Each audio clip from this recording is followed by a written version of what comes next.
Do you give the silent treatment?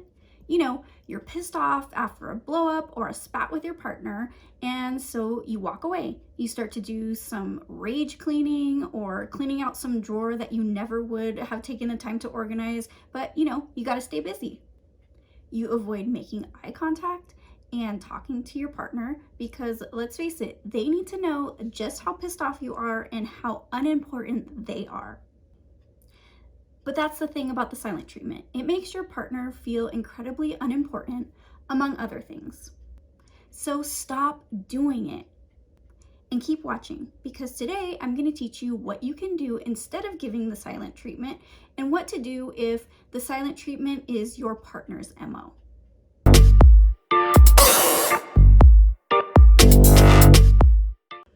I'm Alicia Taverner, licensed marriage and family therapist. I'm the owner of Rancho Counseling, where we help couples improve their communication, their connection, their intimacy, and their trust. Welcome back to my channel. Giving the silent treatment is such an easy pattern to fall into, but you know what? Taking responsibility and learning how to change that behavior is what's most important. So I want to hear from you. Drop me the hands up emoji if this is something that you want to learn how to change in your relationship. Put that in the comments below. The Gottmans call the silent treatment stonewalling, and in case you don't remember who they are, it's Dr. John and Julie Gottman. I practice Gottman therapy in my practice, and so they've done an extensive amount of research on couples. You can read more about them at their website at gottman.com. Stonewalling is when you or your partner shuts down, stops talking, and closes off, quite literally building a wall between the two of you. After a while, this can become a really bad habit, and it can cause your partner to shut down and check out as well. I mean, what else should they do? When you're literally pretending like they're not there, you shut down and you stop talking to them. So why do people do this if it's so damaging? Stonewalling is generally a response to what's physiologically happening in the body. We call this flooding. When you get flooded, your nervous system goes into overdrive. You get a rush of brain-altering hormones, your heart rate tends to rise, and you go into this fight or flight mode. People who tend to choose flight are those that fall into this pattern of giving the silent treatment or stonewalling, right? They get pissed off, they walk away, they slam a door, they might say, "I'm done," and end the conversation. Clearly, there's a lot going on underneath those outward behaviors. So what do you do instead? So the first thing that you can do is come up with a signal that you and your partner can mutually agree upon that you can share when one or both of you is becoming flooded. It could be a hand gesture, try not to make it the middle finger, or a small, simple phrase that you can just blurt out when you're feeling overwhelmed.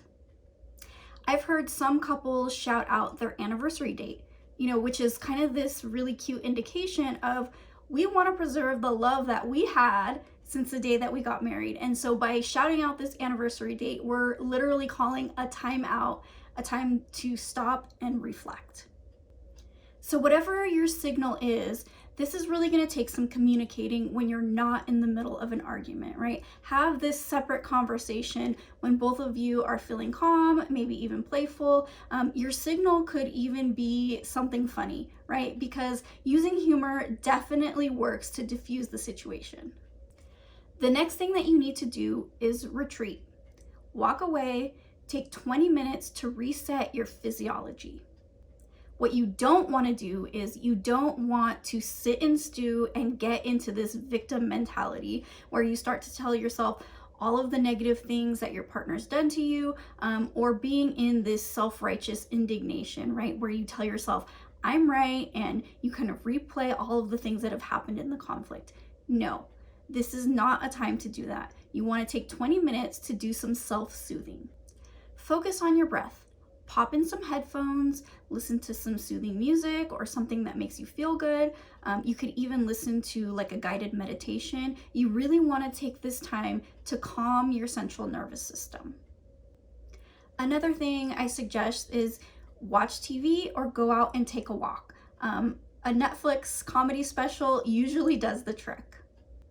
When you're feeling more calm and much more like yourself, then it's time to re-engage. You can go back to that conflict or that discussion with your partner.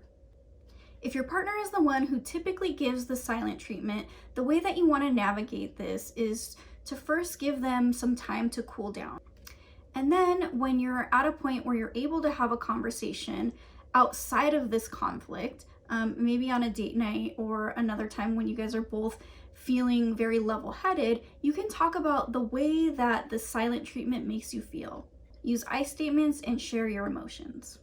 But you also want to let them know that you understand that them giving the silent treatment and stonewalling is a response to what's physiologically happening in their body.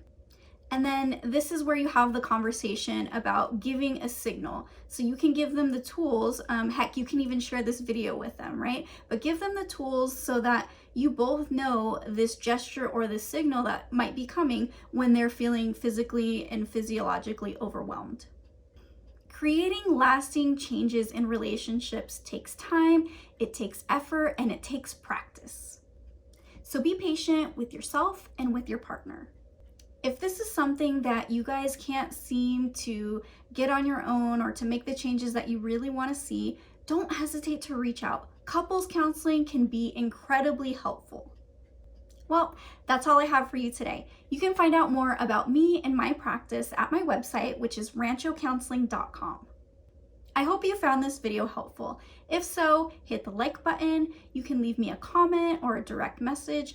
Don't forget to share this video out with your friends. And just know that I truly love reading your comments and answering any questions that you might have. Don't forget to subscribe to my channel and hit the little bell button. That way you get a notification every time I post a new video. Thanks so much for watching, and I'll talk to you again soon.